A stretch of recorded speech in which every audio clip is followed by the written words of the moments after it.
compartilhar a minha área de trabalho, que vocês vão ver tudo.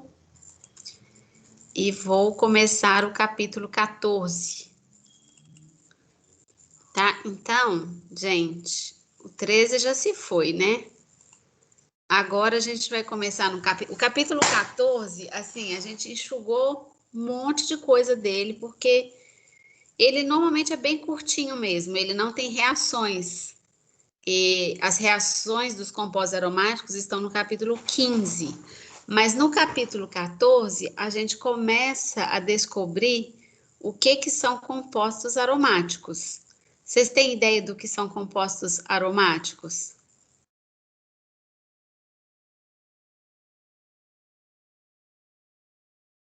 São compostos que possuem o anel benzênico? Os compostos que possuem o anel benzênico, eles são aromáticos. Mas só eles seriam aromáticos? Pela minha voz, não, né? O composto aromático que todo mundo, ou pelo menos a estrutura que você reconhece como aromático que todo mundo vem na cabeça, é o benzeno. Mas por que é aromático? Então, assim, se você for lá no Solomos, realmente os exemplos que ele dá no início do capítulo são todos compostos contendo o anel benzênico, né? Então, ele mostra o benzaldeído, o salicilato de metila, que é um dos componentes daquele tipo gelol, esses medicamentos analgésicos tópicos. O eugenol, que a gente extrai do óleo essencial de cravo, o anetol, tem o cheiro do anis, o cinamaldeído, que está no óleo da canela, a vanilina, o ácido acetilsalicílico, todos esses são compostos aromáticos, eles têm realmente a presença do benzeno, mas aí, como eu não gosto das moléculas do Solomos, né, que são só essas moléculas simplesinhas, eu peguei um tantão de molécula aqui da vida real de um farmacêutico, que são fármacos, então, né, o Remdesivir, que é um composto antiviral, cetoconazol, que é um antifúngico, o omeprazol, a sertralina, a atorvastatina. Bom, esse anel aqui é aromático. Vocês saberiam me dizer se esse anel, aqui tem 2 anéis juntos, mas se eu considerasse, por exemplo, esse anel aqui, será que esse anel aqui seria aromático? Será que esse anel aqui é aromático? Porque esse aqui é benzeno. Benzeno, vocês já batem o olho, vocês reconhecem como aromático. Será que esse anel é aromático? Será que esse anel é aromático? Esse é benzeno, né? Esse é. Esse é benzeno. O que vocês acham? Eu acho que sim, por você ter falado que os outros, que não é só o benzeno. Mas será o que esses anéis têm que fazem com que eles se comportem como anéis aromáticos? E, na verdade, o que define, né, um anel aromático? Não é um anel que tem cheiro, né? É um sistema aromático, a gente vai aprender nesse capítulo, que ele é um sistema muito estável. O que mais surpreende é a estabilidade do anel aromático em relação, comparando com um anel com o mesmo número de carbonos, por exemplo, e que não seja aromático, tá? Então, a gente vai aprender com esse capítulo a definir a aromaticidade e aprender a reconhecer. Vocês estão vendo que eu tirei isso aqui agora, de um artigo, porque como a aula é para o curso de farmácia, olha o número de drogas que contém anéis aromáticos nas databases, né, que a gente encontra disponível sobre fármacos. Então, aqui, ó, número de anéis aromáticos, substâncias que são usadas como fármacos que não tem nenhum, 1.255, mas que tem 2.041, que tem 2 anéis aromáticos, 2.300, que tem 3, 822, que tem mais do que 3, 272. Então, se você somar isso aqui, ó, dá tipo 80% dos fármacos existentes em clínica, eles têm anéis aromáticos na sua estrutura, tá? Então, aqui ele dividiu em drogas orais, em drogas que atuam no sistema nervoso central, drogas cardiovasculares, anti-infecciosas e anticâncer. Em todos os casos, a gente vê que tem muita substância que contém anel aromático. Então, é muito importante a gente definir o que é um composto aromático, né? Aí, se vocês forem lá ler no solo, vocês vão ver, eu cortei um monte de coisa, tá? Vocês vão ver como que foi descoberta, né, ou proposta e comprovada a estrutura do benzeno. Vocês vão ver como que se prova que o benzeno é uma substância muito, muito estável. Mas, assim, eu vou direto ao ponto. O que define um anel, um composto aromático? Então, em 1931, teve um físico alemão, Huckel, que ele fez vários cálculos matemáticos e ele classificou os compostos. Ele estava trabalhando com um composto monocíclico, tá? Então, um composto que tem um ciclo só que ele estudou. E aí ele dividiu os compostos entre não aromáticos, aromáticos e antiaromáticos. Um composto aromático, para ele ser aromático, o que ele tem que ser? Cíclico, tá? Ele tem que ser planar, então todos os carbonos eles têm que ser hibridizados sp2 e tem que existir uma corrente de elétrons π. Então, por exemplo, quando você desenha a estrutura para o benzeno, você vai ver que tem uma ressonância, né? O benzeno pode ser representado por essa estrutura. Deixa eu mudar de pontador aqui. Por essa estrutura ou por essa estrutura. Então, o benzeno é um composto cíclico, ele é plano, né? Se a gente olhar, todos os carbonos são carbonos sp2, então aqui tem um desenho do benzeno, e aqui os orbitais p. Vocês estão vendo que cada carbono tem um p que não hibridizou, e são esses p's que vão formar as ligações π, tá? E o que acontece aqui? Quando você faz a estrutura de ressonância, você enxerga que existe uma corrente de elétrons π, que são os elétrons que estão nos orbitais p. Essa corrente, ela só existe porque os orbitais p estão no mesmo plano. Então, essa corrente pode acontecer, esses elétrons podem circular através desses orbitais p. É isso que a gente chama de corrente anelar, tá? Então, todo composto que tem corrente anelar por ser planar e cíclico, ele vai ser um composto aromático, tá? Se esse composto não for planar, gente, por exemplo, eu sempre falo, não desenhei aqui, mas se vocês pensarem no fulereno, que é redondo, esse anel parecendo benzeno que tem na superfície do fulereno, ele não é plano, ele é curvo. Então, não é possível que todos os orbitais P estejam no mesmo plano. Com isso, o anel, por exemplo, do benzeno, do fulereno, ele não tem característica de sistema aromático, tá? Então, essa circulação de elétrons está representada aqui também, é a corrente anelar que vai caracterizar o composto aromático. Ah, tá, mas então, toda vez que eu tiver corrente anelar, vai ser um composto aromático? Não. Vai vir aqui a regra que o Huckel chegou à conclusão através desses estudos matemáticos. Quando esses elétrons que circulam, eles correspondem a uma fórmula que a gente fala 4n mais 2 elétrons π, com n igual a 0, 1, 2, 3, o número inteiro, esse composto vai ser aromático. O que é esses elétrons, né? O que é esse n?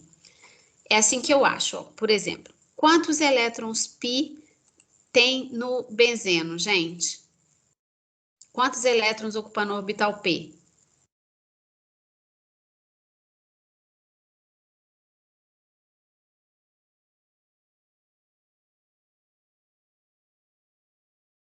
Quantos elétrons estão circulando no benzeno? 1, 2, 3, 4, 5, 6.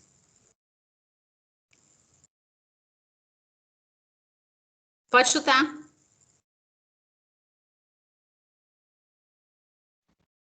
Seriam 6? Muito bem, seriam 6. Elétrons π, gente, é que estão em orbital P. Aqui não tem uma ligação sp2? Então, tem um elétron P no orbital P aqui, e o elétron P aqui, a superposição lateral desses dois elétrons no orbital P que forma a ligação π. Então, o benzeno, ele tem 6 elétrons π. Então, vamos ver, quando eu jogar nessa fórmula de Huckel aqui, ó, 4, eu estou analisando para o benzeno, 4N mais 2, nossa senhora, isso é um 2, tá? 4N mais 2 igual a 6. Eu estou analisando o benzeno e eu apliquei a fórmula de Huckel. 4N mais 2 igual a 6, porque o benzeno tem 6 elétrons circulando. Quanto que dá esse N aqui, gente?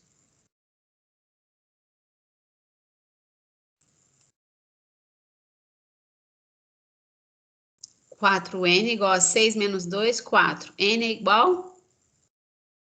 1. 1. 1 é o número inteiro, não é? Quando o N dá um número inteiro ou zero, para essa fórmula, significa que o sistema vai ser aromático, porque isso é um número de Huckel. Entenderam? Esse N aqui, você tem que achar o valor desse N para o sistema que você está analisando. Então, se você jogar nessa fórmula, colocar os elétrons π que estão formando essa corrente anelar e der um número inteiro, significa que esse sistema, se ele é cíclico, se ele é planar, se ele tem uma corrente de elétrons π e se ele tem um número 4N mais 2 igual a 6 com N igual a um número inteiro ou zero, ele é um sistema aromático, tá? Esse número, gente, não é mágica. A gente vai cortar aqui, mas se vocês quiserem no livro, vocês podem ver. Huckel estudou que tipo de orbital molecular está sendo preenchido com esses elétrons, tá? Então, ele chegou à conclusão, essa fórmula é resultado desses estudos matemáticos. Num sistema aromático, os orbitais moleculares que são preenchidos são os de menor energia, sempre são os orbitais ligantes, tá? Se você tiver um sistema onde os orbitais moleculares preenchidos serão os de maior energia, esse sistema não vai ser mais aromático. Alguém perguntou alguma coisa aí no chat? Pode me falar, por favor?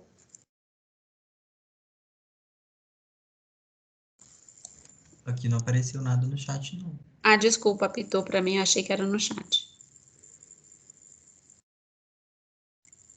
Ó, gente, vejam bem, embora eu esteja falando pro benzeno, isso vai ser aplicado também para outros compostos, inclusive para cátions e ânions. Então, aqui embaixo tem esse exemplo, ó.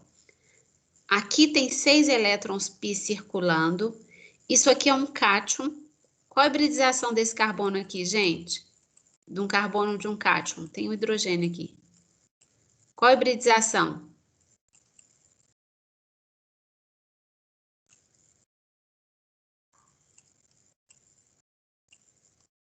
Qual a hibridização de um carbocátion? SP2? sp2. Então, ele tem um orbital p vazio aqui, tá? Então, sp2 é trigonal plano. Então, vocês acham que esse composto é cíclico, né? Vocês estão vendo. Esse composto é planar? Sim. Sim, porque esse é trigonal planar, trigonal planar, trigonal planar. Existe uma corrente de elétrons π nesse cátion? É possível esses elétrons circularem? Sim.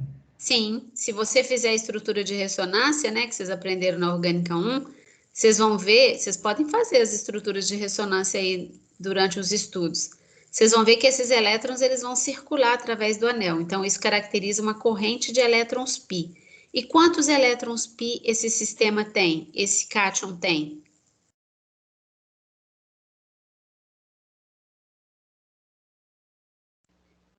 Tem 6 também. 6 também. Então, ele vai cair na mesma... Aí eu vou falar assim, será que ele é aromático? Então, eu vou fazer 4N mais 2 igual a 6, que ele tem 6 elétrons. Aí eu vou achar que N é igual a 1. Então, fechou, ele é aromático, ok? E esse aqui é um ânion. Aqui não tem a carga, né, mas tem os elétrons. Um ânion, esse ânion aqui, ele também tá num carbono sp2, tá? Eu não sei se eu já falei para vocês, por exemplo, não sei. quando você tem um carbânion isolado da vida, um carbânion é um carbono negativo aqui com 2 elétrons. Esse carbânion, qual que é a hibridização vocês acham desse carbono? Ou qual que é a geometria desse carbânion?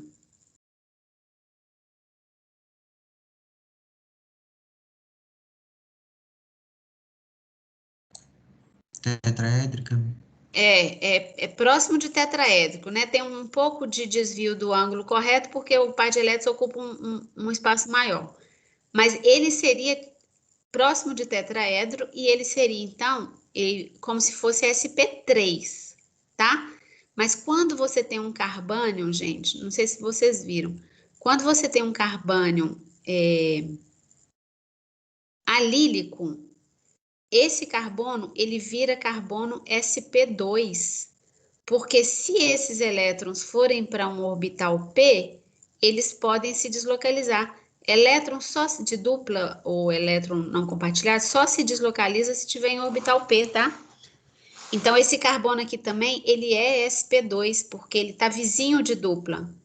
Então, quando ele está vizinho de dupla, ele pode se deslocalizar. E o sistema ganha muito com deslocalização de elétrons, a gente já viu, tá? Então, esse íon aqui também, ele vai ser um íon aromático, porque ele é cíclico, ele é plano, existe uma corrente de elétrons π, né? Porque eu estou falando que esses elétrons estão no orbital p, e se eles estão no orbital p, eles podem circular. Então, vocês podem fazer a estrutura de ressonância para esse composto aqui, que vocês vão ver que existe essa corrente anelar. E se ele está circulando e ele está no orbital p, ele é chamado de elétrons π. Então, se você contar o número de elétrons π circulando, também vai dar 6, tá? Então, toda vez, para esses 3 sistemas, se eu fizer a continha, 4N mais 2 igual a 6, o N é igual a 1. Então, todos esses compostos ou íons, eles serão aromáticos, tá?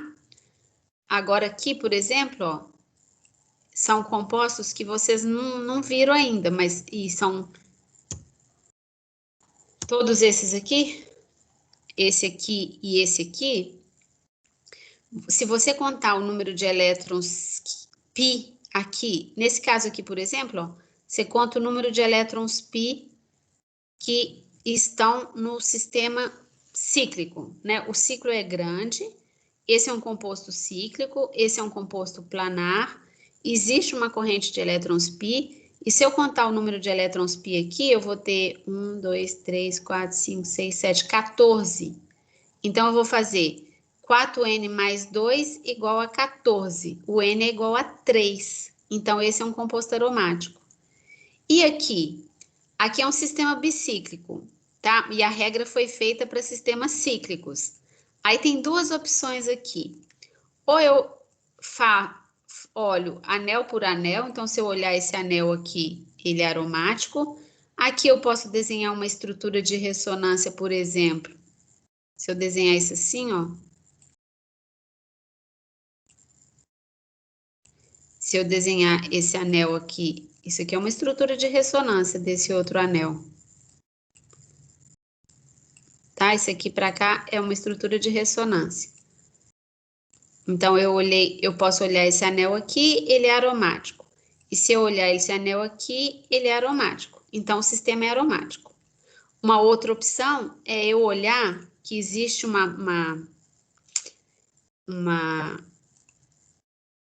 um jeito de enxergar também, quando o sistema não é cíclico, mas isso eu vou falar mais para frente também.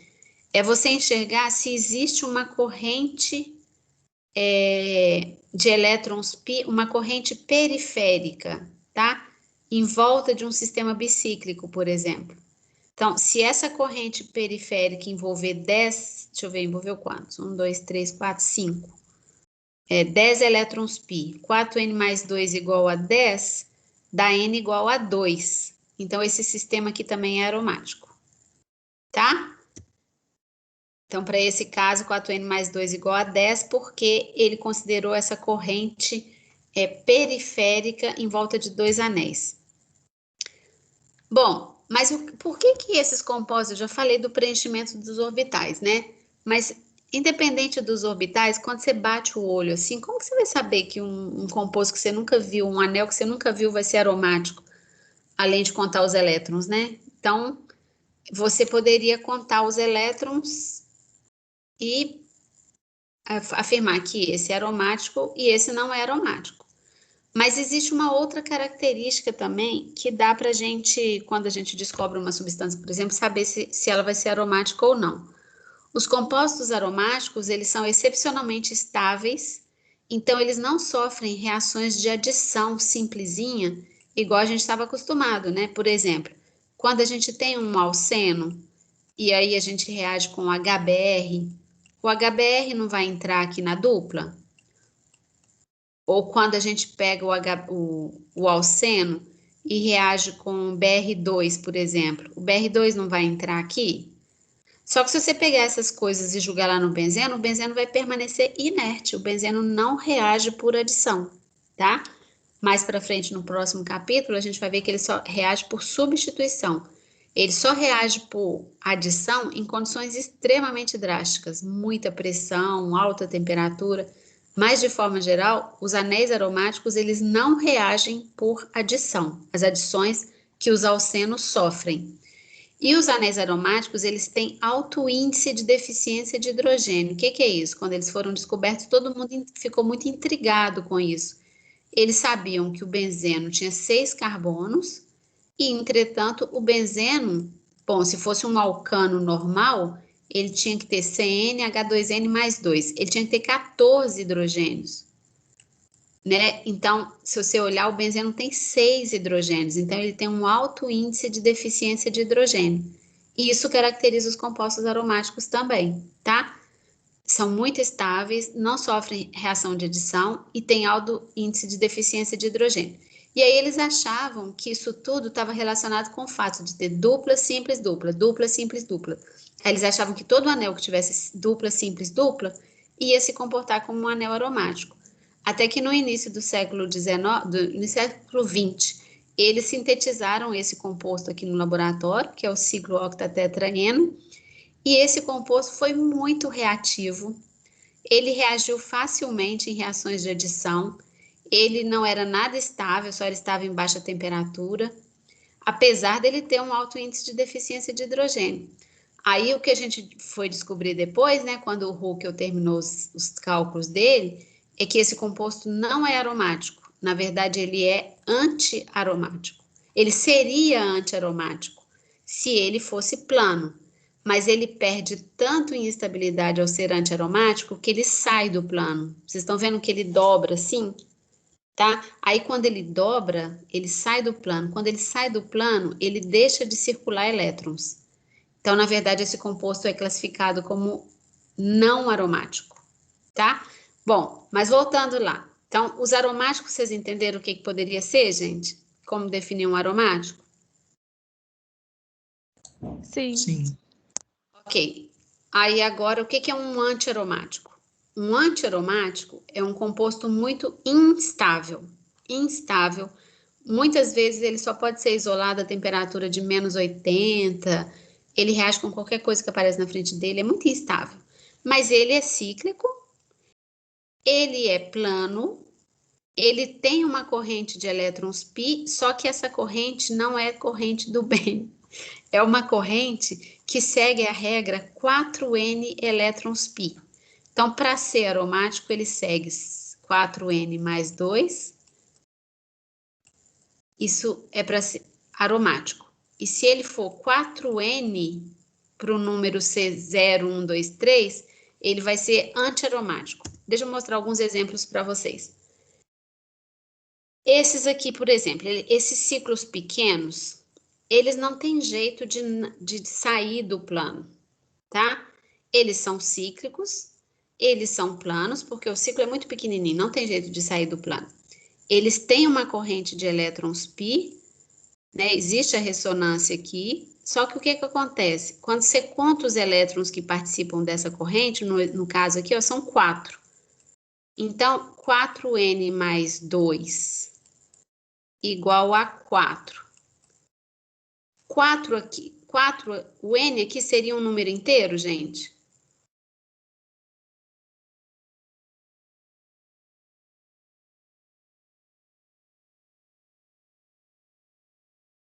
Quanto seria o N aqui? 4N igual a 2. N igual a meio. Não é número inteiro. Então, isso aqui era o número de Huckel para detectar aromaticidade.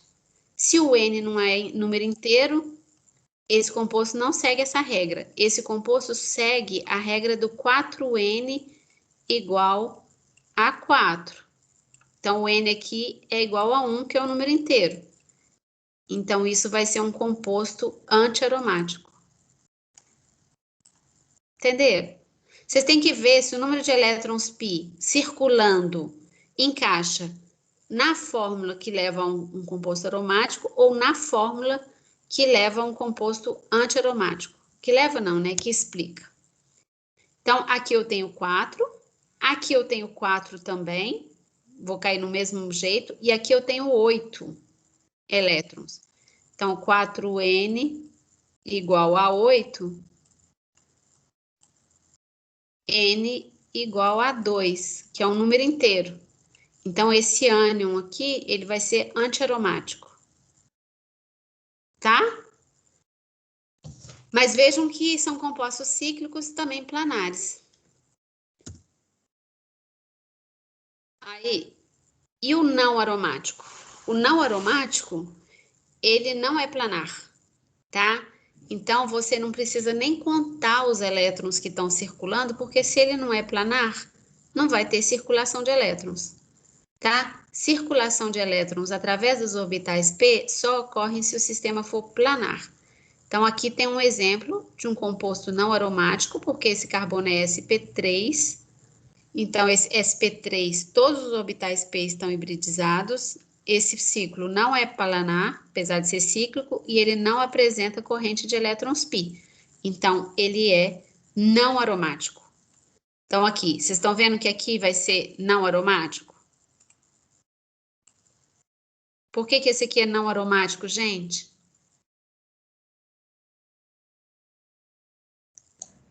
Esse vértice da direita, ele é sp3? Isso. E esse aqui?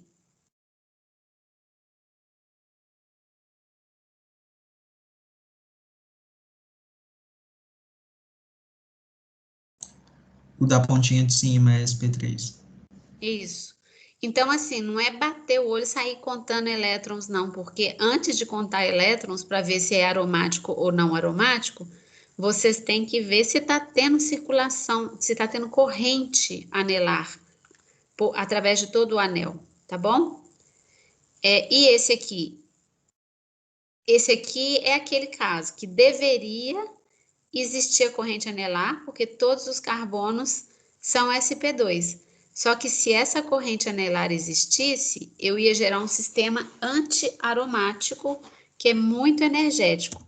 Aí ele prefere sair do plano, de modo que os orbitais p não se sobrepõem, e aí, como ele não é plano, ele é não aromático, tá? Então, é claro que as exceções, por exemplo, esse composto aqui eu teria que falar para vocês que ele não é plano. Porque aí, se eu falar que ele não é plano, vocês já vão falar assim, mas então não tem corrente anelar, eu não tenho nem que preocupar se ele é aromático ou antiaromático. Se ele não é planar, ele vai ser não aromático, tá?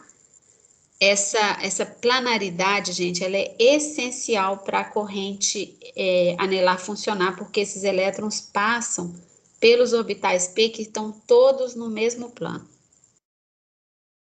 Tá, então vamos ver se vocês entenderam. Segundo a teoria do orbital molecular e a regra de Huckel, qual dos compostos vistos a seguir deve ser aromático? O que vocês acham?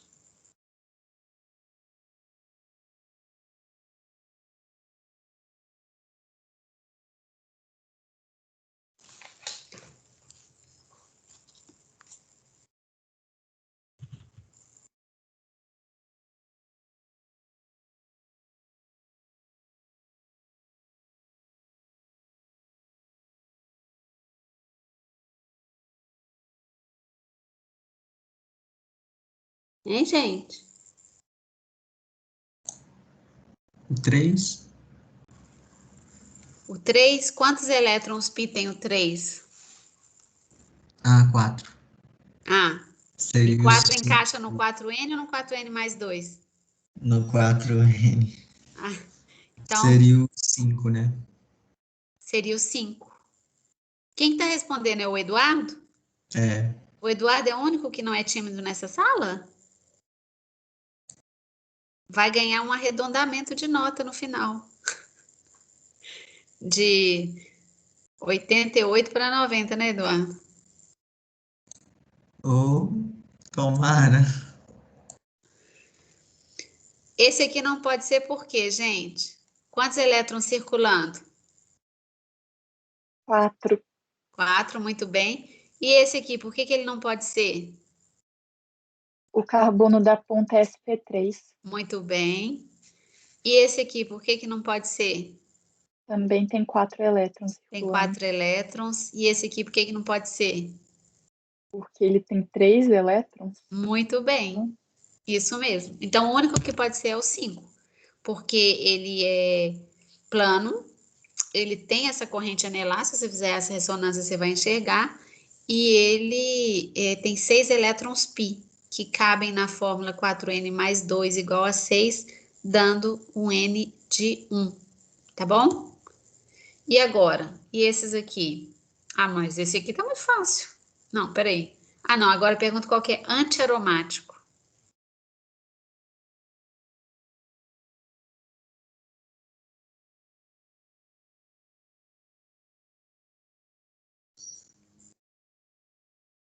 É o 3? É o 3. É o 3 porque esse aqui tem 6 circulando, 6 circulando, 6 circulando, e esse aqui tem 2 circulando. Se vocês jogarem na fórmula 4N mais 2 igual a 2, vocês estão vendo que o N é 0? E N0 ainda cabe na regra de Huckel, tá? O N pode ser 0 ou qualquer número inteiro. Então, ele é aromático também. O antiaromático é esse aqui, que cabe na 4N mais 4N pura. 4N igual a 4. Tá bom? Bom, mas agora que vocês aprenderam sobre o número de elétrons, igual eu falei, ó, esse número de elétrons não é mágica, tá?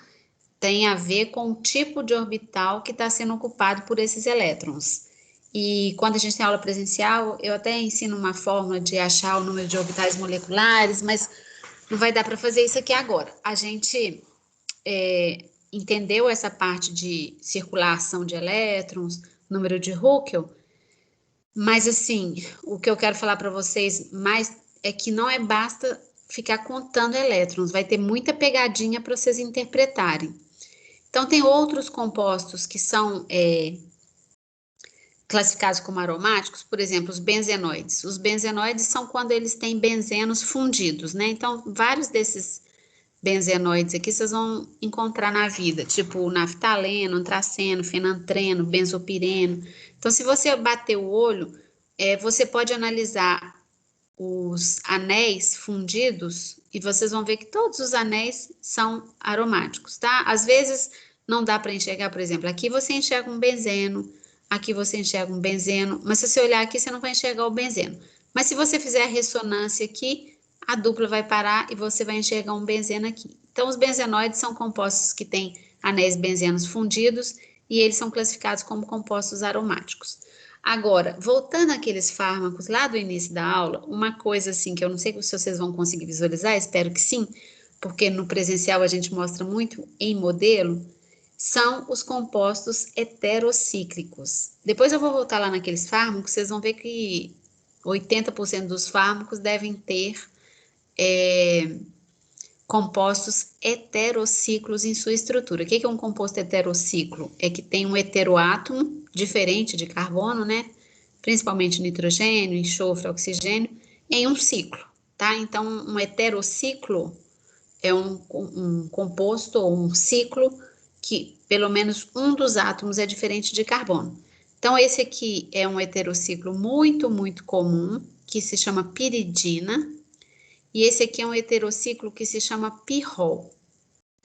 Aí, para contar os elétrons, para saber se esses compostos são aromáticos ou não, a gente precisa saber qual elétron está em orbital P, tá? Então, a gente volta lá na química geral de hibridização. Se vocês não entenderem, vocês me falam. Vamos começar da piridina, por exemplo.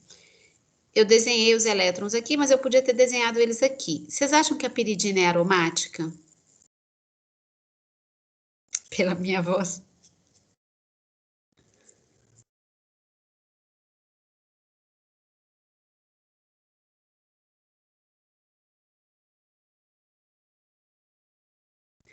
A dúvida é, eu conto esses elétrons ou não conto esses elétrons? Não é isso que vocês estão pensando? Sim. Porque, ó, esses elétrons aqui, se eles estão formando duplas, gente, eles estão em orbitais P. Porque dupla é formado por superposição lateral de orbital P, vocês lembram disso? Sim. Então, se eles estão em orbital P, esse aqui, ele não pode estar em orbital P. Porque, vejam, o nitrogênio aqui, se ele está fazendo uma ligação pi, ele é hibridizado sp2. Porque uma sp2, concordam? Porque um P foi usado para fazer a pi. Os outros 3 P's hibridizaram. Desculpa, os outros 2 P's hibridizaram. Então, eu tenho 3 orbitais sp2. Deixa eu pegar minha canetinha aqui. Então, vejam, esse nitrogênio é um nitrogênio sp2. Como que eu sei que ele é sp2? Eu vejo que ele está fazendo uma dupla. Então, um orbital P foi usado para fazer essa ligação pi. Os outros 2 orbitais P se hibridizaram e eu formei 3 orbitais sp2. Um orbital sp2 está aqui, formando essa ligação. O outro orbital sp2 está aqui e o outro orbital sp2 está aqui. Não sei se vocês se lembram, quando eu formo 3 orbitais sp2, eles estão dispostos na geometria trigonal plana.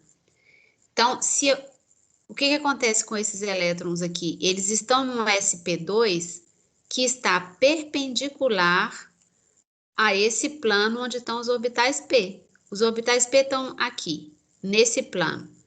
E os elétrons do nitrogênio, eles estão no orbital hibridizado sp2. Eles podem circular? Eles podem ir para dentro do anel? Não. Não, a circulação não ocorre só aqui? Lá por baixo também?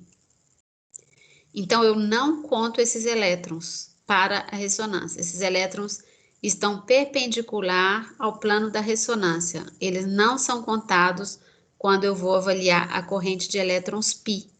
Os elétrons π vão ser só os 6 aqui. Esse aqui não conta. Tá bom? Até aqui tudo bem?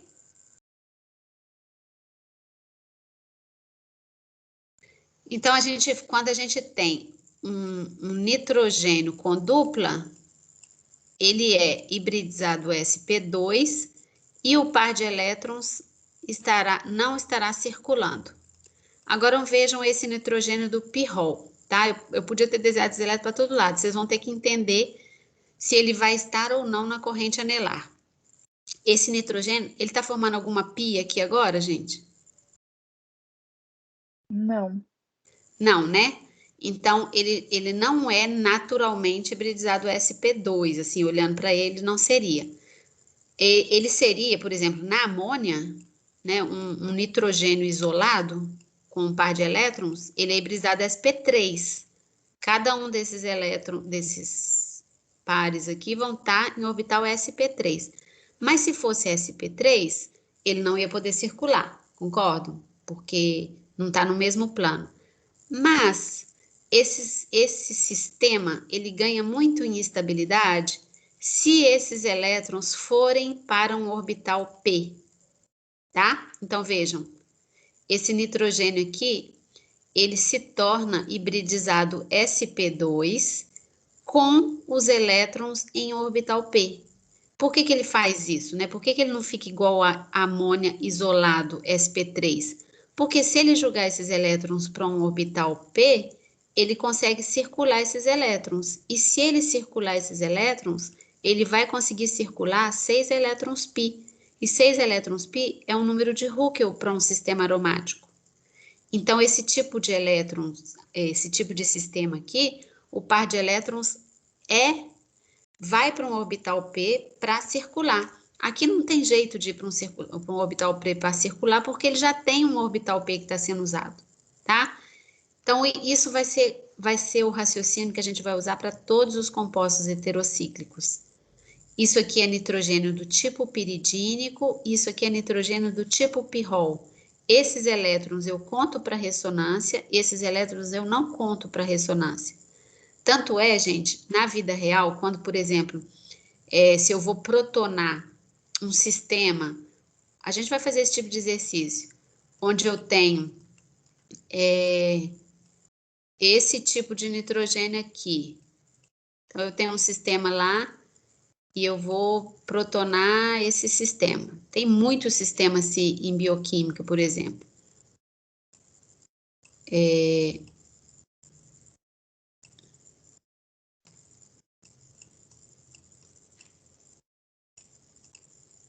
Quando eu jogo o ácido aqui, o primeiro nitrogênio a ser protonado é esse aqui, ó. Por quê? Porque esse par de elétrons, ele está muito mais disponível para pegar o próton do que esse par de elétrons aqui.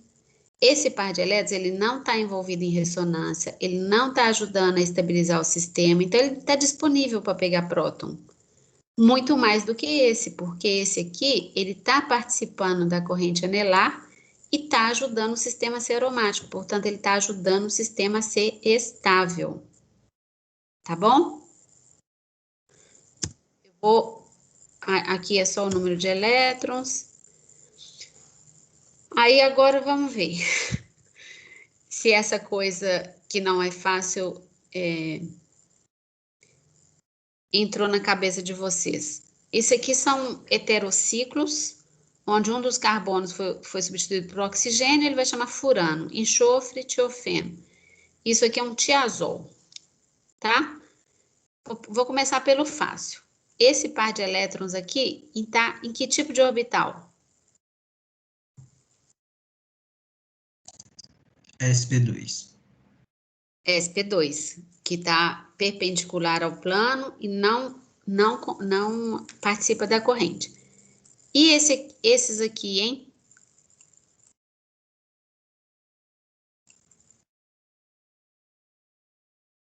Matando esse, massa para todos, né?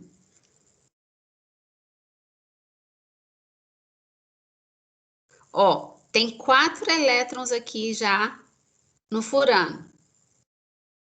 Então, se entrasse mais 2 aqui nessa corrente anelar, o sistema ficaria aromático, né? Para entrar na corrente anelar, para qual orbital que um par desse tem que ir? P. P. Então, um par de elétrons estará no P e o outro não pode participar. Para não participar, qual orbital que ele vai estar?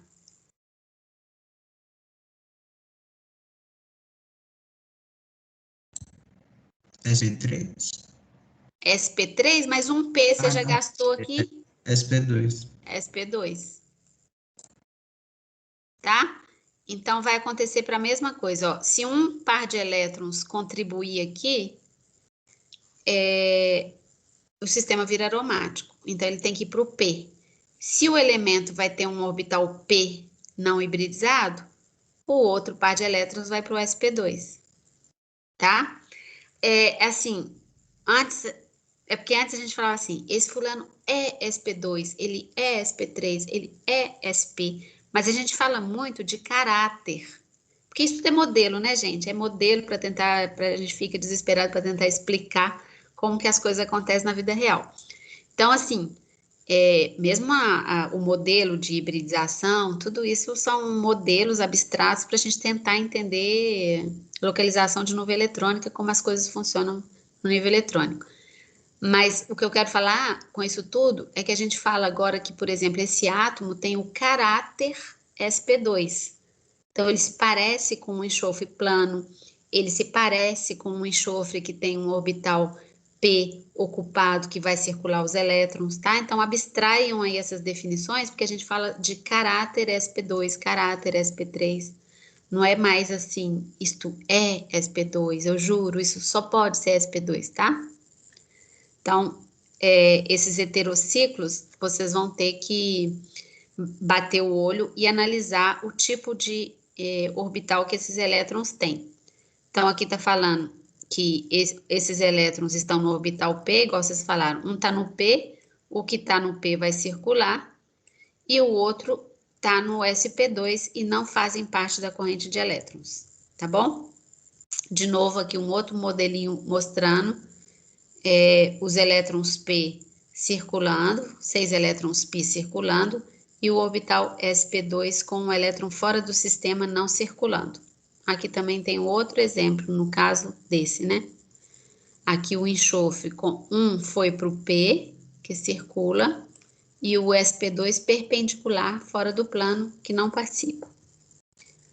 Bom, então, vamos lá. Outro tipo de exercício. Qual das moléculas vistas a seguir é aromática?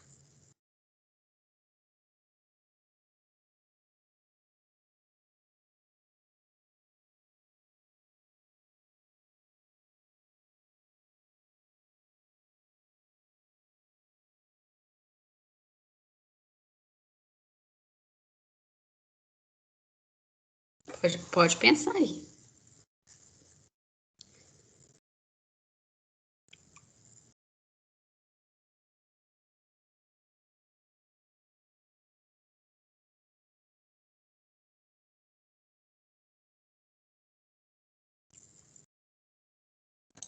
A1,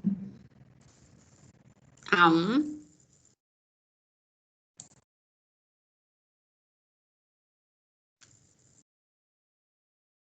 A2, por que ela não pode ser, gente?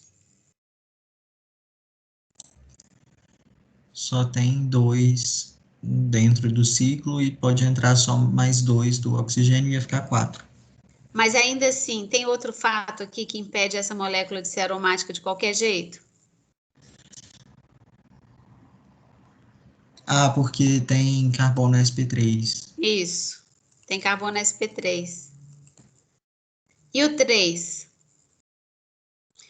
Eu acho que o 3 vocês estão em dúvida se o boro tem elétron ou não tem, mas o boro é da 3, da família 3A. Então, o boro não tem elétron aqui. Tá? Então, o 3 também não é. O 4, por que ele não pode ser? Tem sp3 ali na ponta. Isso. E o 5? Também, mesmo caso. Então, só pode ser um, né? Ok? A estabilidade relativa, gente, o composto aromático é muito menos energético, né? Então, por isso que ele é mais estável. O composto cíclico com deslocalização de elétrons, ou seja, não aromático, ele tem energia intermediária. O antiaromático é o mais instável de todos. Então, o composto antiaromático só existe mesmo se não tiver outra, igual eu mostrei para vocês, aquele ciclo de 4 ou de 3 que não tem jeito de sair do plano. Agora, uma coisa também, gente, que não é assim, a gente não vai perguntar, e sempre para você, só ele, é aromático ou não é aromático? É aromático ou não é aromático? Aí você sai contando elétron, vendo se é plano, não sei o quê. Não é só isso, tá? A aromaticidade influencia demais nas propriedades e na reatividade das substâncias. E aí, é assim, por exemplo, ninguém vai dar os íons para vocês pronto e perguntar se vai ser aromático ou não. Quer dizer, isso pode até cair, mas vocês vão ter que interpretar também dados experimentais que a gente observa na prática, né? Por exemplo, Um deles, como que a aromaticidade influencia na acidez. Então, o ciclo pentadieno, que é esse aqui, esse hidrogênio aqui, ele é muito ácido, muito ácido. Ele tem pKa de 15,5, sendo que se você considerar, sei lá, se você considerar um hidrogênio ligado a um carbono normal, né, sei lá, no metano, o pKa do hidrogênio ligado a um carbono normal, um carbono saturado, é 50, né? Então, por que que esse hidrogênio do ciclo pentadieno, isso aqui é o ciclopentadieno, por que que ele é tão ácido, gente? Porque a base conjugada vai ser muito estável. Muito estável. Por que que ele é muito estável? Porque vai ser um composto aromático. Muito bem. Então, não porque as pessoas às vezes falam assim também, que a base conjugada vai ser estável porque vai ter ressonância. Tudo bem, vai ter ressonância, mas a palavra-chave é uma ressonância muito importante, porque é uma ressonância que leva à aromaticidade, né? Então, esse hidrogênio é perdido com muita facilidade, esse próton é perdido com muita facilidade, porque ele forma uma base conjugada, que é um carbânion, muito, muito estável, estável por aromaticidade, tá? Uma coisa que o pessoal sempre erra quando fala em acidez, gente, muita gente perde o próton e forma um cátion. Cuidado, quando você perde o próton, você está perdendo o próton, é o núcleo de hidrogênio sem os elétrons, né? Isso aqui que você está perdendo, quando uma substância é ácida e perde o próton, quem sai é o hidrogênio, o H+. Os elétrons ficam com o carbono. Então, quando eles ficam, se você calcular a carga formal, fica menos, tá bom? Agora, arrancar esse hidrogênio aqui, ó, nem a porrete você consegue arrancar. Por quê? Então, nenhuma base vai arrancar esse hidrogênio, porque você vai formar uma base conjugada extremamente instável. Ela é antiaromática, tá? Então, esse hidrogênio é muito pouco ácido e esse é muito ácido, entenderam? Então, vocês estão vendo que ninguém deu para vocês o íon, não. Perguntou uma coisa experimental. Por que que eu observo na vida que esse hidrogênio é muito ácido? Aí vocês vão ter que usar o conceito de aromaticidade. Por exemplo, pergunta, por que que esse haleto aqui, ó, esse cloropentadieno, ele não sofre solvólise de jeito nenhum em laboratório? O que que vocês acham?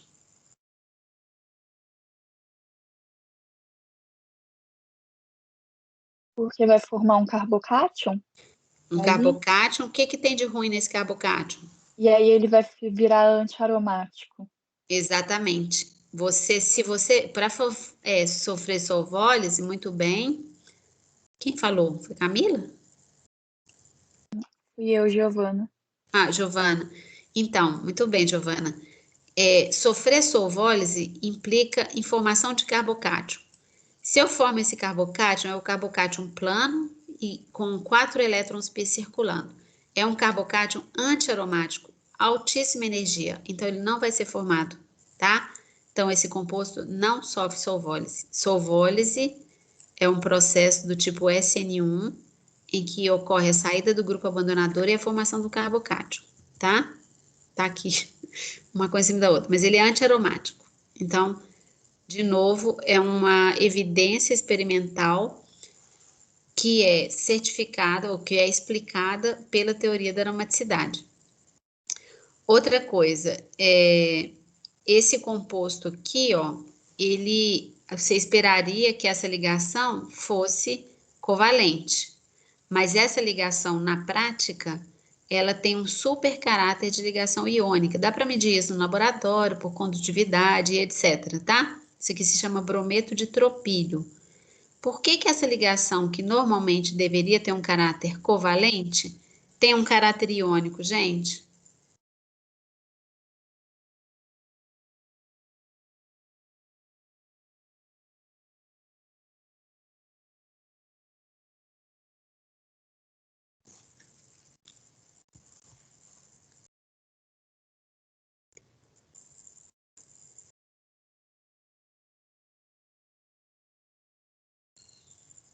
Hein?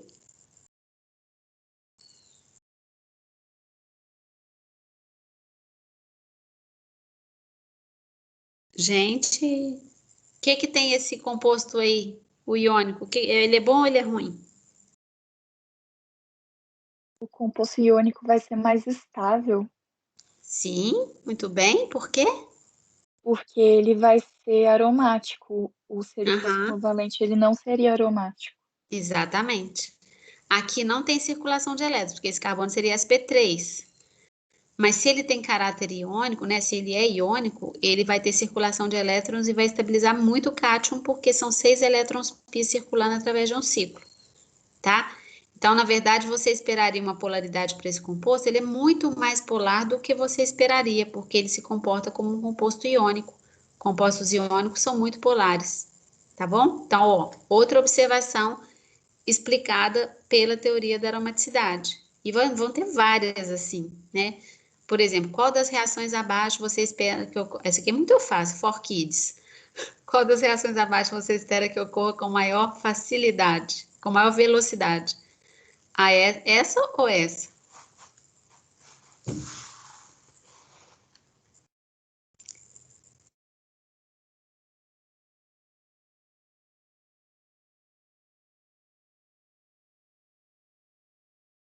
Não, não é bem for kids, não, tem que pensar um pouco.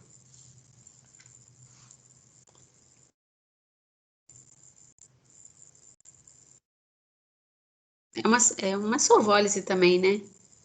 No primeiro caso, forma um cátion secundário, e no segundo caso, forma um cátion o quê? Aromático, antiaromático, não aromático? O que que ele é?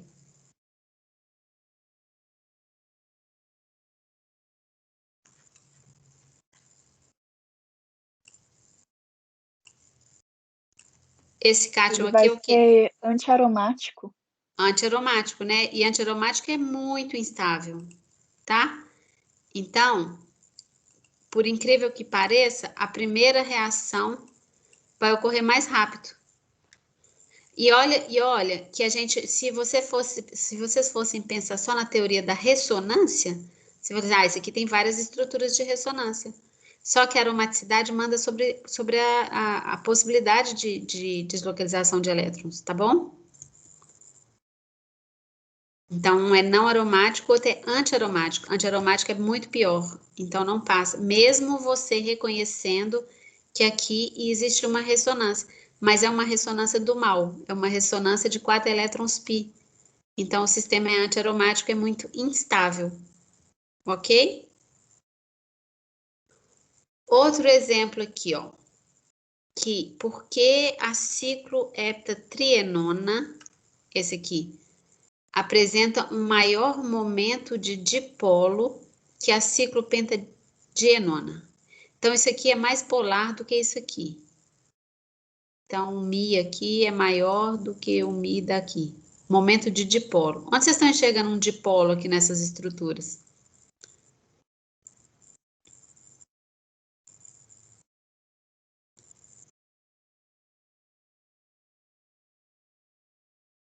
Na dupla O, É. Então, o que que acontece? Que isso, gente? Peraí. Ó, aqui existe um dipolo. Vamos ver se eu desenhasse um contribuinte de ressonância. Se eu desenhasse esse. Nossa Senhora. Uma estrutura de ressonância assim para esse. E eu desenhasse uma estrutura de ressonância assim para esse.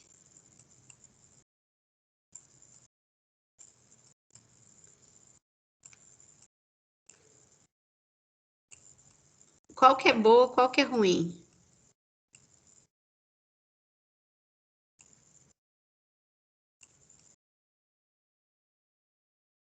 Qual que é muito boa, qual que é muito ruim?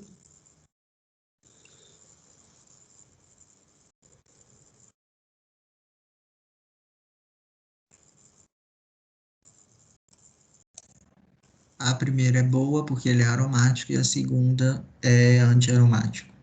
Certo. Então, para essa molécula real, ela deve existir, porque contribuinte de ressonância você pode desenhar vários, né? Mas a molécula real, ela se assemelha mais à que é mais estável. Então, a molécula real de cicloheptatrienona, ela vai se parecer muito com isso aqui. Enquanto a molécula real dessa ciclopentadienona, ela não vai se parecer nada com isso aqui, tá? Então, eu tenho que comparar. Qual que é mais polar? Essa aqui ou essa aqui? Essa aqui, né? Que eu tenho cargas bem separadas, não é? Então, o momento de dipolo dessa aqui vai ser maior do que o momento de dipolo dessa aqui. Entenderam, gente? Sim.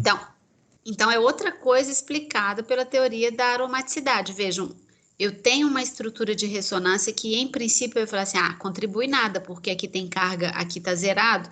A molécula que deve contribuir mais é essa aqui. A estrutura canônica que deve contribuir mais para a molécula real deve ser essa. Só que quando eu desenho essa, eu vejo que ela é aromática, né? Eu tenho elétrons circulando, 6 elétrons circulando, ela é plana.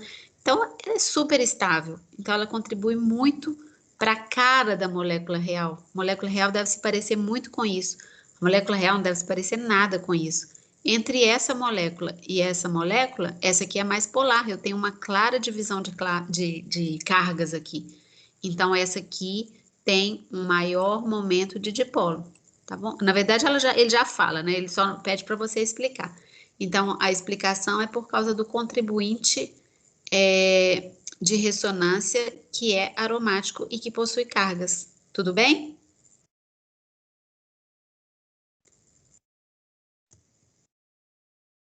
Aqui ele está mostrando o contribuinte de ressonância, as estruturas, né? Porque ele ia mostrar a deslocalização de elétrons e etc. Enquanto, no segundo caso, eu formaria um antiaromático, então ele não contribui nada. Bom, e acabamos essa aula do capítulo 14, vocês acreditam? É um capítulo muito tranquilo. Vocês têm perguntas sobre o capítulo 14? Porque nós já vamos começar o 15. Vamos lá. Não, vamos voltar. Quer ver, ó? Vamos voltar no primeiro slide. Vamos dar um tempinho aqui para a gente recapitular nossos fármacos aqui. Vamos começar pelo cetoconazol. Você sabe para que serve cetoconazol?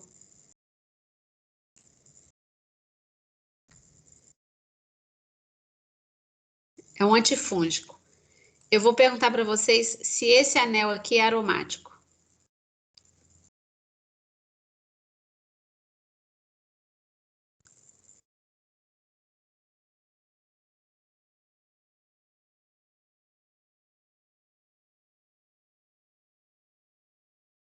Acho que sim.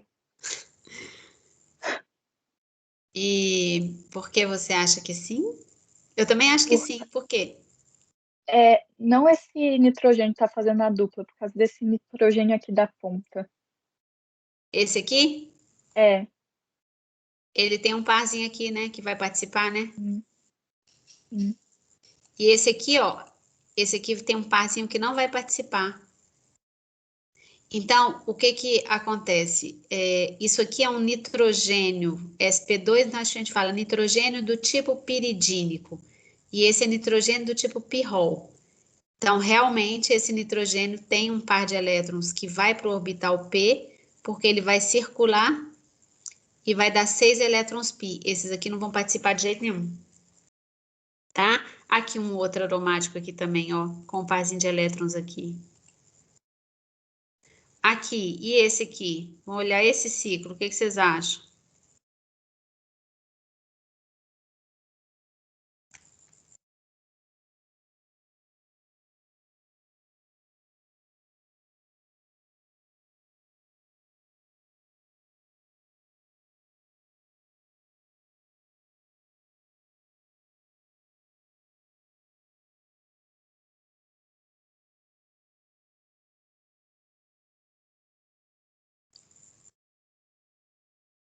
Bom, gente? Eu acho que é também. Por quê mesmo? Eu também acho que é, muito bem. É igual o outro, ele tem 4 pi aí mostrando, e esse aí que você acabou de marcar vai contribuir com 2 elétrons. Isso mesmo. E esse aqui?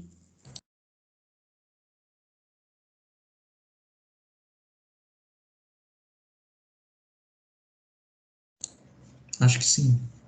Também, né? Porque esse aqui é tipo a piridina, tem par de elétrons. Ele já está formando uma pi aqui. Então, ele tem um par de elétrons aqui, mas não participa. Então, ele é aromático. Aqui, esse aqui é até mais difícil de ver. Esse aqui eu acho que é mais fácil verificar aquele negócio de corrente em torno do ciclo. Ó. Você vai tem um par de elétrons aqui. Aí, se você olhar esse anel aqui, ó, você vai ver que ele é aromático. E se você olhar o número de elétrons pi que circulam em torno dos 2 anéis, você vai ver que são 10 também. Mas tem outras formas de ver. Aqui tem 2, 4, 6, 8, 10 circulando. Ou você poderia fazer uma estrutura de ressonância com esse par de elétrons e ver que aqui também tem 6. Tá? Mas todos esses compostos são aromáticos. Ok? Bom, acho que vocês aprenderam bastante o que é aromático além do benzeno, né? Mas a gente ainda falta, nossa aula acaba 14h40, né? Então, eu vou continuar, já que vocês não têm dúvida, ok? Porque o capítulo 15, ele tem, vocês viram que não tem reação nenhuma, né? Nesse capítulo 14. Capítulo 14 é só realmente entender a definição, saber aplicar nas coisas experimentais que aparecem para vocês, não perder próton e formar cátion, né? Quando você perde próton, você forma ânion. Quando você perde cloreto, você forma cátion. Essas coisas que vocês têm que observar. Então, já que vocês estão tudo caladinho aí, e nós vamos passar para frente, que é o capítulo 15. Deixa eu achar o capítulo 15 aqui.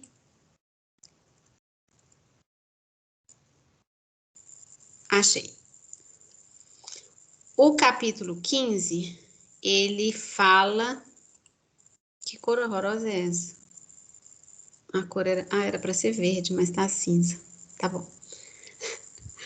O capítulo 15 fala das reações dos compostos aromáticos, mas basicamente é só benzenos e derivados que a gente vai ver, tá? Então, no princípio do livro lá dos compostos aromáticos, tem nomenclatura de derivados de benzeno, tem o que é um fenol, o que é uma anilina, ácido benzoico, tudo isso vai ser cobrado tipo nos enunciados, seria bom vocês darem uma olhada lá. Mas as reações dos compostos benzênicos, elas são muito simples também, é tudo muito parecido, tá? As reações do benzeno, primeiro que eu acabei de falar para vocês que eles não reagem, por exemplo, por adição. Eu não posso pegar um benzeno e adicionar HBr, BR2, o que mais que a gente adicionava lá, hein? Hidratação de benzeno, todos aqueles mecanismos, epoxidação de benzeno, todas essas reações acontecem, mas em condições muito especiais, não é a regra geral, tá? O benzeno, como ele é muito rico em elétrons, normalmente ele não pode sofrer um ataque de nucleófilo. Até existem essas reações, mas quando no anel benzênico estão ligados vários grupos retiradores de elétrons.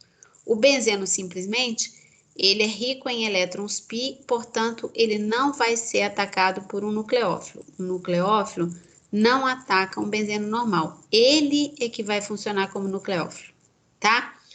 Então, o que acontece? Quando a gente tinha os alquenos, sempre a dupla ligação atacava um eletrófilo, formava um carbocátion e depois alguma coisa que estava lá no meio vinha atacar esse carbocátion. Então, quando eu tinha alcenos, eu tinha uma reação de adição. No final, eu adicionava ou HBr, ou H3O+, ou BR2, ou epóxido. Eu sempre fazia uma reação de adição. Não é o caso do benzeno.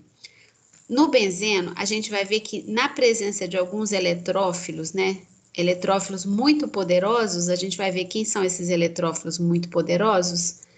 O benzeno vai funcionar como nucleófilo, vai atacar esse eletrófilo, o eletrófilo vai se ligar ao anel. Vocês estão vendo que o anel aqui não está representado, mas tinha 2 hidrogênios, tá? Então, o eletrófilo entra aqui, né? Tanto faz entrar aqui ou aqui, na hora vocês vão representar qualquer um dos dois.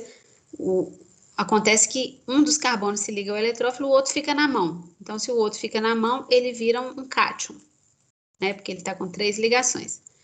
Então, esse carbocátion, vocês estão vendo que, bom, ele já não é mais aromático, né? Não tem nem possibilidade de circulação de elétrons, porque um dos carbonos vira sp3, não tem corrente anelar. Ah, mas por que eu saio de um sistema aromático e vou para um sistema não aromático? Na verdade, isso aqui vai se chamar, eu acho que está no próximo slide, isso aqui se chama um íon arênio. Ele é estabilizado por algumas estruturas de ressonância, tá? Mas, quando ele se forma, esse íon arênio, o que acontece? Não, isso aqui, não. Se ele sofresse a adição, né? Se ele sofresse a adição do nucleófilo, eu deixaria de ter aromaticidade, tá? Então, essa reação de adição não é boa. O que acontece? A base, ou o nucleófilo que está lá, ao invés dela se adicionar ao cátion, ela vem abstrair o hidrogênio do carbono sp3, o próton do hidrogênio sp3. Porque se ela abstrair esse próton, os elétrons ficam e vão neutralizar essa carga positiva. Ou seja, eu chamo isso de restabelecer a aromaticidade, ou a rearomatização do sistema. Foi rápido, né? Vou falar de novo devagar. Veja. Todas as reações do benzeno que a gente vai ver nesse capítulo começam com um benzeno atacando um eletrófilo. A gente vai ter que decidir quem é o eletrófilo, tá? Forma-se um cátion. Lá no meio tem coisas para atacar aqui? Tem, mas não vai atacar por quê? Porque se atacar, vai formar um sistema que não é aromático. Então, eu não vou sair de uma coisa aromática que é super estável para dar uma reação de adição de uma coisa que não é aromática. Mas, então, como eu faço para restabelecer a aromaticidade? Eu posso pegar o hidrogênio vizinho ao cátion. Se eu pegar esse próton, a dupla vai ser formada de novo, tá? E aí eu tenho a rearomatização. Então, todos os mecanismos são muito parecidos. Primeiro, ocorre o ataque ao eletrófilo e depois ocorre a rearomatização. Isso aqui nunca vai acontecer. Ok? Deixa eu ver aqui um negócio. Não. Por que é uma etapa? Cadê? Peraí. Por que eu chamo isso de substituição? Olha o produto, o material de partida e olha o produto final. Vocês estão vendo que um dos hidrogênios foi substituído pelo eletrófilo, né? Não foi uma adição, foi uma substituição. Eu substituí um hidrogênio pelo eletrófilo que eu reagi no início. Essa reação tem 2 etapas, né? Em termos energéticos, na primeira etapa é uma etapa de alta energia, porque eu tenho que sair do sistema estável aromático e ir para o sistema carbocátion, mas a segunda etapa, vejam, para eu formar um produto de adição é uma etapa de alta energia, e aqui para formar o produto de substituição é uma etapa de menor energia. O Z vai pegar esse próton para formar a dupla e formar o produto de substituição, tá? Então, o produto de adição não se forma quando o benzeno reage com o eletrófilo. Essas reações, gente, como elas... Tá claro esse slide, né? Mas como elas dão uma substituição, ela é resultante de um ataque do benzeno nucleofílico ao eletrófilo, ela se chama substituição eletrofílica aromática. E vocês vão ver muito nos livros abreviados como SEA, substituição eletrofílica aromática. Então, vejam algumas das reações que a gente discute na graduação. Tem muitas outras. E são reações muito importantes do ponto de vista industrial. Porque a partir desses compostos obtidos aqui, ó, eu posso fazer uma porção de coisas diferentes. Então, com o benzeno, eu posso introduzir um grupo SO3H. Essa reação se chama sulfonação do benzeno. Para isso, eu uso trióxido de enxofre e ácido sulfúrico. Eu posso fazer a nitração do anel aromático do benzeno, ou uso uma mistura de ácido nítrico e ácido sulfúrico. Eu posso introduzir um halogênio no anel, um X, pode ser BR ou cloro, principalmente. Com iodo e flúor, eu preciso de outras reações, mas eu faço uma halogenação do anel. Existe uma reação que eu faço que se chama alquilação de Friedel-Crafts, que eu introduzo um grupo alquila, né? Então, alquila é um alcano que perdeu um hidrogênio. Então, eu tenho uma alquilação de Friedel-Crafts, se eu uso um aleto de alquila na presença de um ácido de Lewis, e eu tenho uma acilação de Friedel-Crafts. Acilação é a introdução desse grupo aqui, ó, C-OR. Um grupo C-OR, ele é chamado de grupo acila, tá? Então, quando eu introduzo esse grupo em alguma molécula, eu falo que isso é uma acilação. Para fazer a acilação, eu tenho que usar um cloreto de ácido, que a gente viu na primeira prova, e um ácido de Lewis. Todas essas reações a gente vai discutir as etapas, mas eu posso dizer que é muito igual, tudo é muito igual. O que vocês precisam detectar aqui? Em todas essas combinações de reagentes, vocês vão formar um eletrófilo. Essas combinações aqui vão gerar substâncias deficientes de elétrons. Então, todas essas reações vão ser um mecanismo muito parecido, tanto é que a gente tinha pensado em nem dar um mecanismo, falar de um e deixar vocês acompanhar os outros. Mas assim, eu vou falar, a gente não cobra o mecanismo na prova mesmo, não, pelo menos não vocês fazendo, mas eu vou falar todos os mecanismos, basicamente é sempre a mesma coisa. O anel aromático atacando um eletrófilo e depois qualquer base do sistema vindo rearomatizar o anel. Então, acho que aqui o mecanismo geral que eu vou falar. Como que é o mecanismo geral? Suponhamos que aqui eu tenho o reagente eletrofílico. Vocês estão vendo que foi uma substituição, que a gente já chegou a comentar. E a primeira etapa ocorre o ataque da dupla. O benzeno, tanto faz vocês pegarem qualquer dupla, né? Que aqui é tudo simétrico. Então, a dupla vai atacar o eletrófilo. Quando ataca o eletrófilo, forma aquele cátion que eu falei para vocês. Esse cátion, ele tem um nome, ele é íon arênio, tá? Então, esse íon arênio, vocês vão muito ouvir falar dele. Esse íon arênio é o cátion que é estabilizado pela ressonância, sempre vai ter estrutura de ressonância, né? Então, quando o benzeno não é substituído, vocês vão fazer essa ressonância aqui. O cátion vem para cá, o cátion vem para cá e pronto, né? Só pode ter ressonância entre esses três centros. A corrente não é em todo o anel, porque esse carbono é sp3. E aí, aquilo que eu falei para vocês, uma base depois vai vir arrancar este próton e os elétrons vão vir para neutralizar essa carga positiva. Então, eu vou ter no final que o eletrófilo entrou e a base removeu o próton, tá? Então, na segunda etapa, a primeira etapa é a formação do íon arênio, na segunda etapa o arênio vai ser desprotonado, restaurando a aromaticidade. Todas aquelas reações que eu falei para vocês vão passar por este mecanismo. A primeira etapa é lenta, porque eu saio de uma coisa estável e vou para um cátion, que é instável, e a segunda etapa é super rápida, porque eu saio de um cátion e eu vou para um sistema estável.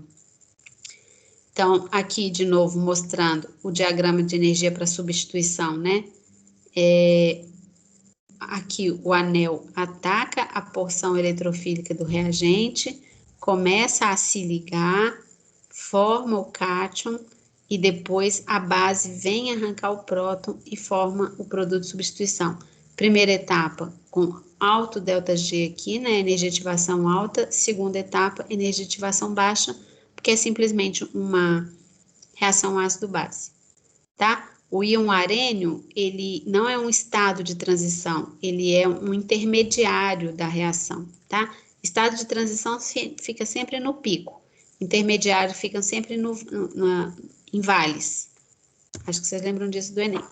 Então, por exemplo, primeira reação que a gente vai ver eu acho que eu vou dar só mais essa reação, porque eu acho que vocês estão cansados e eu já não tenho mais voz, porque vou dar só o mecanismo da halogenação, tá, gente? Vejam, se eu pegar o benzeno e colocar só cloro ou bromo, nada vai acontecer, tá? Ele não vai adicionar cloro e bromo igual a gente estava acostumado.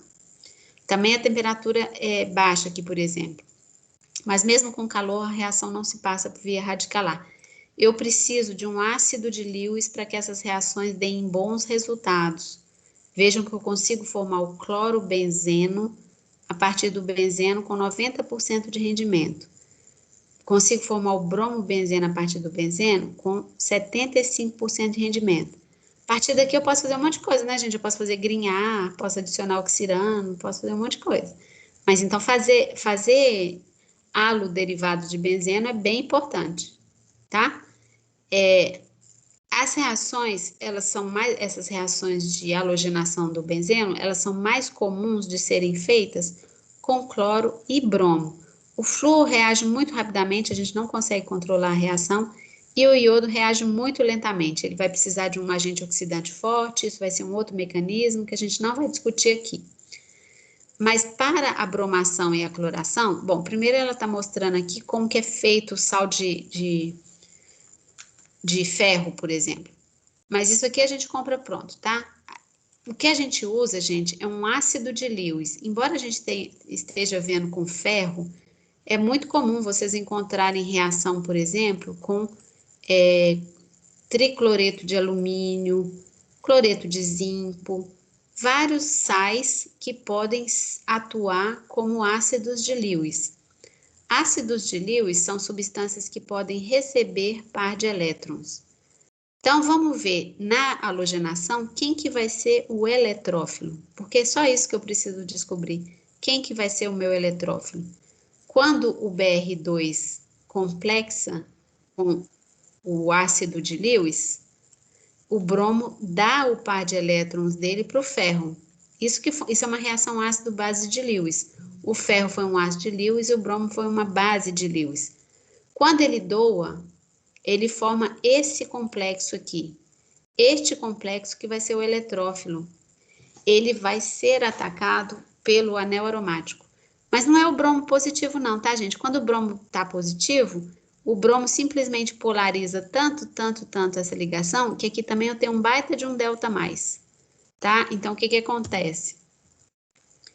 O anel aromático ataca esse bromo. Tem alguns livros que, ao invés de representar o eletrófilo desse jeito, chegam até a representar o eletrófilo como se ele fosse Br positivo. Mas aí eu acho meio apelativo, mas tudo bem.